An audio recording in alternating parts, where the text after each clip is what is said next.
The mother-in-law decided to amuse the guests and invited her good-for-nothing son and his poor village wife, whom she had not seen for 10 years, to the anniversary. But when the elegant couple in luxurious outfits entered the room, the guests were speechless. And before we continue, please write what country you are from and how old you are. Enjoy listening. Olga Viktorovna stood in front of the mirror, critically examining her reflection. The Valentino dress, bought in a Moscow boutique, sat perfectly, emphasizing the slender figure of which she was so proud at 60. Anniversary. An important, significant event. Everything must be flawless. The Venice restaurant, the best in the city, florists, catering, a musical program and, of course, the guests, the cream of society, as she liked to say. Suddenly her gaze softened, and a barely noticeable, ironic smile appeared on her lips. Sergei, her son. She hadn't seen him for 10 years. 10 years ago, like a naughty boy, he ran away from the city with his Anna. He ran away from her Olga Viktorovna, her care, from the prospects she saw for him. He traded life in the capital for some backwater. Agritourism, as he called it. Funny. She remembered how she had been against this marriage. Anna, a simple village girl, without an education, without manners. What could she give her Sergei? Nothing but problems. And Sergei, to her deep regret, did not live up to her expectations, could not hold on to a prestigious job, constantly complained about injustice, about the envy of his colleagues. A weakling. That's what she told him, perhaps too harshly, but the truth must be told to his face.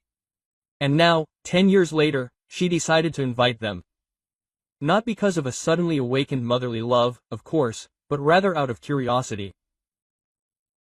She wanted to see what they had become, what rags they would arrive in, what a wreck, and, of course, to show everyone who was who, to prove she was right.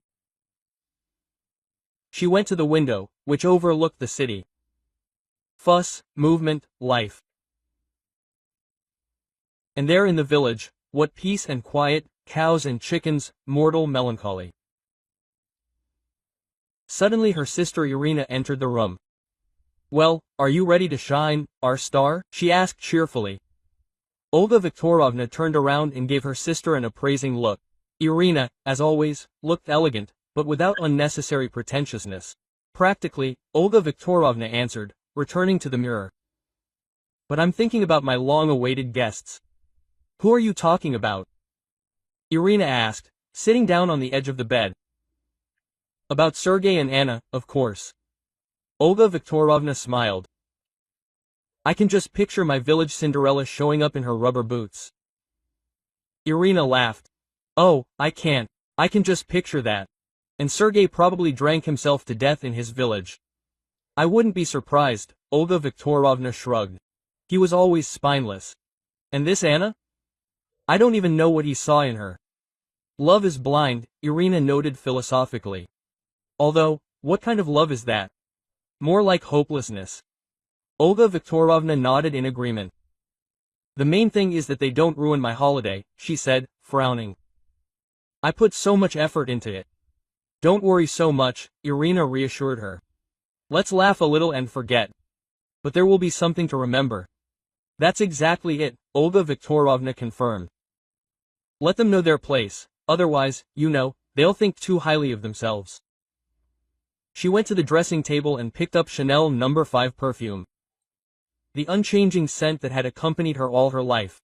The scent of success, power, superiority. Later, when they were sitting in the car, heading to the restaurant, Olga Viktorovna continued to mentally return to the upcoming meeting with her son and his wife. She imagined their confused faces, their awkward movements, their cheap clothes, and this thought made her feel a little better, as if she were winning in advance. Quote, "Are you sure this is a good idea?" Irina asked, interrupting her thoughts. "Maybe I shouldn't have invited them?" Olga Viktorovna looked at her sister in surprise. "Do you feel sorry for them?" she asked. "No, I just think it's somehow ugly to make people look like laughing stocks." "Nonsense," Olga Viktorovna waved her hand. I just want to see what happened to them, and besides, it's my anniversary, I have the right to invite whoever I want. Irina sighed, but said nothing. She knew that arguing with Olga Viktorovna was useless. The restaurant hall was filled with an atmosphere of anticipation, seasoned with a fair amount of malice. Olga Viktorovna's guests, like a flock of ruffled sparrows, huddled together, whispering and glancing at the front door. The heavy velvet curtains, which usually hid the bustle of the street, today seemed like a symbol of their own backstage performance. Remember their wedding? Quote, hissed a plump lady in a fuchsia dress, covering her mouth with a lace scarf. Anna in some kind of cotton sarafan, Sergei, in a suit, obviously from someone else's shoulder. And that old bus of theirs. Her interlocutor, a thin woman in a strict pantsuit, contemptuously curled her lips. Bus, that's a strong word. More like a mobile chicken coop. I remember how Olga Viktorovna was upset then. My son with a higher education and suddenly in the village, and with this simpleton. The conversation was picked up by the third participant, a short-haired blonde with a deliberately careless hairstyle. And how did Sergei try to find a job? Always some kind of startups, projects? Nothing worthwhile. Olga Viktorovna, of course, tried to get him jobs, but he always ruined everything. In a word, a talentless person. Laughter rolled through the group. In each word there was a mixture of envy and gloating.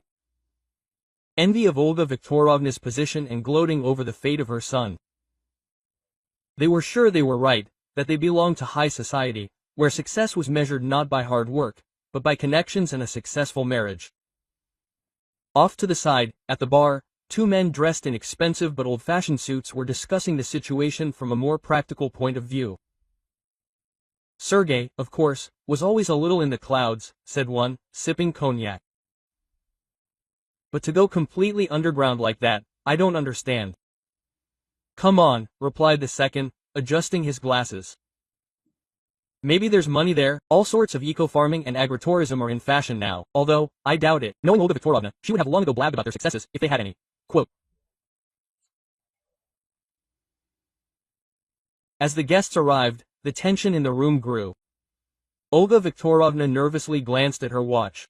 She tried to maintain a polite conversation, to smile and joke, but her thoughts were far away. She imagined how Sergei and Anna would come in, how they would be met with contemptuous glances, how she, Olga Viktorovna, would triumphantly confirm that she was right. She remembered their last conversation, when Sergei announced his decision to move to the village. Mom, I can't take it anymore, he said then. I'm tired of this race, of the constant pressure. I want to live my own life, to do what I like. Olga Viktorovna then only smirked contemptuously. Your life is a wasteland. You can't do anything with your hands. You'll disappear there, Sergei. And now, 10 years later, she will see him again, see how he disappeared, and this will be her triumph. And suddenly, as if on command, the music died down, and all eyes turned to the front door. There was a silence, so thick and ringing that it seemed you could hear the heartbeat of every person present. Olga Viktorovna felt a chill run down her spine. The moment had come. Now they would enter and see everything. The heavy oak doors of the restaurant swung inward with a soft sigh, momentarily drowning out the cacophony of clinking glasses and strained laughter that filled the room. All eyes, sharpened by anticipation and slight anger, turned to the entrance. Olga Viktorovna, sitting at the head of the table like a queen surveying her domain, felt a twinge of satisfaction. The moment she had planned so carefully had finally arrived. She smoothed the fabric of her designer dress. Her lips curved into a tense, almost predatory smile, but the smile faltered and then disappeared altogether. The scene before her was nothing like the scene of provincial awkwardness she had so enjoyed imagining. Instead of the awkward figures she had expected, the doorway was filled with a face of refined elegance. Sergei, her son, stood tall and confident. The years had erased any trace of the timid, unenthusiastic youth she remembered. He wore an impeccably tailored suit, the color of dark charcoal, a modern cut that emphasized his broad shoulders. The fabric spoke of quality, of understated luxury. His hair, once perpetually tousled, was now neatly styled, framing a face that had lost its youthful softness.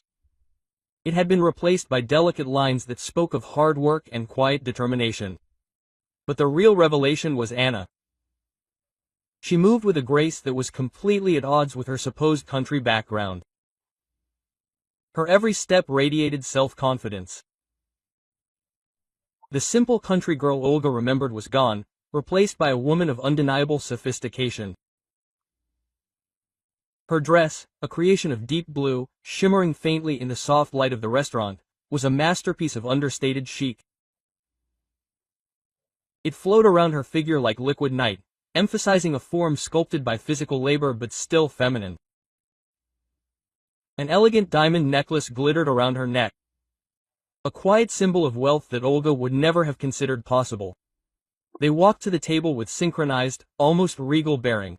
Sergei's hand rested lightly on the small of Anna's back, a gesture of casual affection and quiet pride. They were one, a force to be reckoned with. The shimmer that had filled the room a moment ago. A pause, giving way to an almost tangible silence. As she approached, Olga Viktorovna noticed details that had escaped her gaze the first second. Sergei's shoes were leather, obviously custom-made, polished to a mirror shine. Anna's clutch, small, embroidered with beads, was undoubtedly the work of a famous designer. And his hands? Olga remembered them as rough, covered in calluses from an athlete's time spent in the garden. Now they were smooth, well-groomed, with a simple but elegant diamond ring and a hidden, discreet shine. Behind the wide windows, behind their backs, a black SUV stopped silently. A driver in uniform got out and opened the back door with a familiar movement. The car, the latest model, an obvious symbol of wealth, contrasted sharply with the rusty, coughing water in which Olga was accustomed to imagining them. A wave of dizziness washed over Olga Viktorovna. This could not be. This was not the humiliating spectacle she had been craving. This was their triumph. The couple approached the table. Their eyes met hers. Sergei's was direct, devoid of offense, but there was something in it that she could not read. Pity, or perhaps even mockery. In Anna's eyes, steel burned. A quiet strength that sent a chill down Olga's spine. "Mama," Sergei said. His voice was deeper and more resonant than she remembered. "Thank you for inviting us." He leaned forward slightly and touched her cheek with his lips, formally, almost businesslike. Anna followed his example. Her touch was cool and brief. "It's been a while since we've seen each other," she said quietly but clearly, so that her words carried throughout the silent hall. The guests, momentarily speechless, began to come to life. A wave of whispers swept through the hall, a mixture of surprise, bewilderment and barely concealed envy. The entire carefully constructed legend of Sergei and Anna's failures was collapsing before their eyes. Olga Viktorovna felt that she could not speak. All the prepared barbs and remarks, the witty barbs that she had been hatching for weeks, had evaporated from her head. She could only squeeze out, "Sergei, Anna, you look well." "Thank you," Anna replied. Her polite smile did not reach her eyes. They sat down, and silence hung around them, thick with unspoken questions and shattered expectations. Olga Viktorovna watched as Sergei conducted a polite conversation with a distant relative about agricultural technology, and Anna, surprisingly, was surrounded by the attention of Svetlana, Olga's best friend, who had recently been delighted at the upcoming appearance in those awful rubber boots. A tight knot of anger tightened in Olga's stomach. Everything had not gone according to plan. She was supposed to be the center of attention, the queen of the evening, and now all eyes were riveted on Sergei and Anna. On their transformation, on their obvious success. She tried to bring the conversation back to herself, to her merits, to her carefully constructed life, but her words seemed to be drowned out by the general hum of delight and curiosity surrounding the couple. She met the gaze of the waiter, who had recently been giggling with his colleagues, waiting for the arrival of the villagers. Now he respectfully circled around Sergei and Anna, diligently pouring them wine. The humiliation was almost unbearable. The further the evening went, the more Olga Viktorovna found herself on the sidelines of events. The guests, enchanted by Sergei and Anna, as if they had forgotten about her anniversary, about her carefully constructed world. She saw how Anna easily conquered the room. Her laughter sounded confident and free. She saw Sergei discussing serious investments and expansion plans with influential businessmen of the city. They were no longer the losers for whom she took them. They were successful, and this success was a direct challenge to her, a painful refutation of her many years of reproaches and contempt. Olga Viktorovna felt nausea rising in her throat. She needed to do something, say something, regain attention, but the words stuck in her throat, suppressed by a mixture of anger, humiliation and nascent remorse.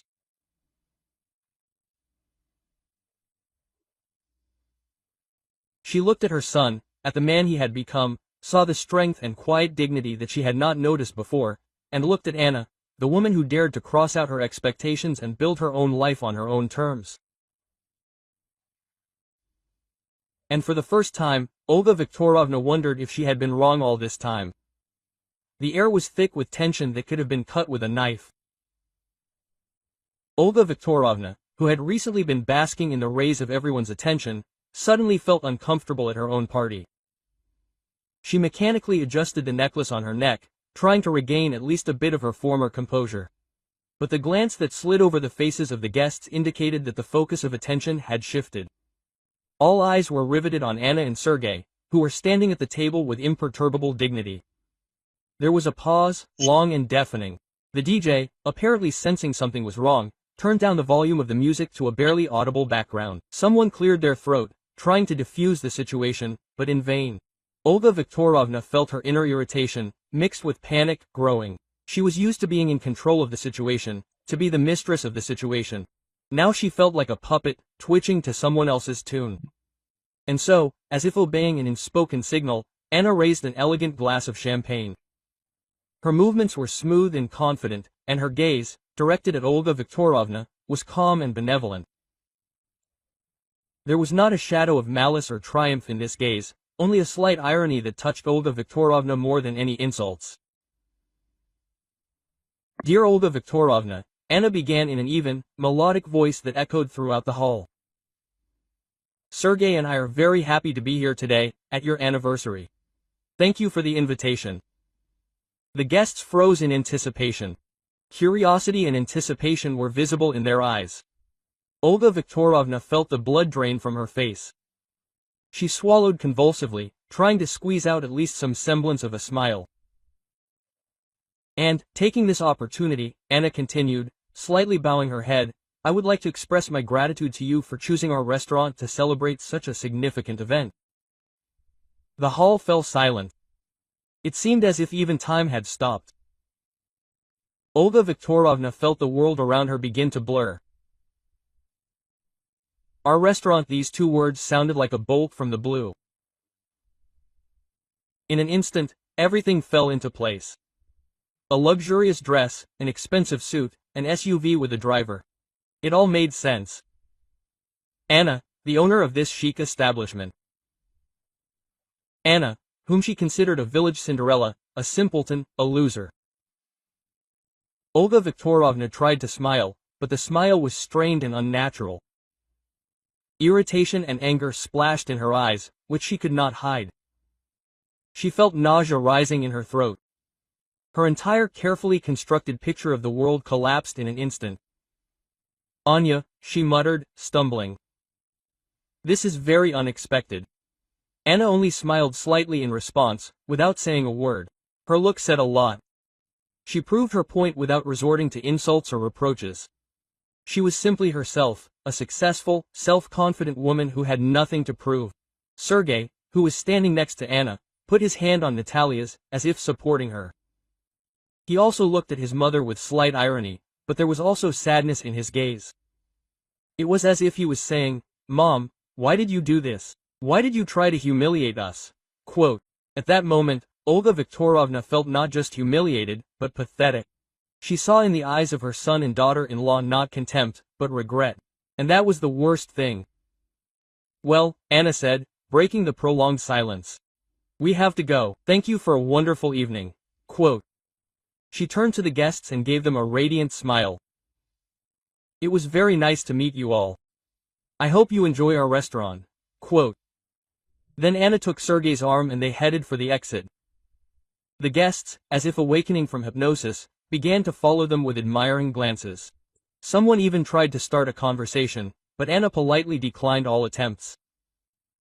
When they passed Olga Viktorovna, Anna leaned slightly towards her and whispered, "Don't worry, Olga Viktorovna, everything is fine. Sometimes life just gives you surprises." Quote. And with these words they left the room, leaving Olga Viktorovna all alone.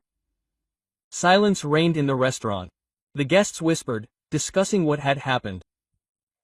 Some admired Anna and Sergey, some gloated over Olga Viktorovna's humiliation, and some were simply trying to understand what had happened. Olga Viktorovna stood in the middle of the room, as if struck by lightning. She felt devastated and crushed. All her confidence and arrogance evaporated, leaving behind only a bitter aftertaste of disappointment. She looked at her reflection in the mirror and saw in it not a successful and self-confident woman, but an old, angry and lonely person who had ruined her own life. Slowly, as if in a dream, Olga Viktorovna headed to her table. She sat down in a chair and closed her eyes. Images flashed through her head, scraps of memories. Sergey's childhood, his youth, their quarrels and disagreements. She always wanted the best for him, but for some reason she always did the opposite. She remembered how she was against his marriage to Anna.